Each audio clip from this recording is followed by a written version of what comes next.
From the 700 WLW Newsroom, here's Brian Combs. Big stories you're talking about in the big one today. We're waiting to find out if Bobby Brown will be appearing tomorrow night in the Tri-State. Former husband of Whitney Houston is supposed to be at U.S. Bank Arena with the new addition. However, he left the tour over the weekend after the death of his former wife. Went to be with his teenage daughter, who collapsed yesterday.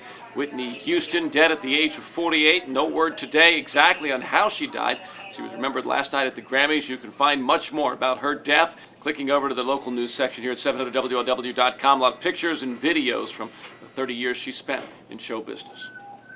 Decision expected soon from the Secretary of State in Ohio that could decide a race that goes back more than a year in the Tri-State, the race for juvenile court judge in Hamilton County.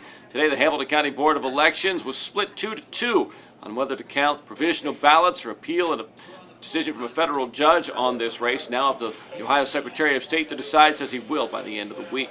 Ohio with Super Tuesday a couple of weeks away. We're becoming the focus of the presidential candidates. Finding out that Rick Santorum's going to attend a couple of dinners at the end of the week in the Tri-State, Lincoln Day dinners in Warren and Brown counties. Also, we know that Mitt Romney's going to come early next week. He'll be here on President's Day. The exact details of his visit hasn't been announced yet. Today, President Obama supporters are opening his Ohio re-election office in Columbus. Price Hill is going to benefit from the settlement with mortgage companies over foreclosure in the U.S. Attorney General Mike DeWine here today, touring an area on McPherson Street where some buildings will be torn down with the cash that the state is picking up from the companies like Bank of America and Countrywide.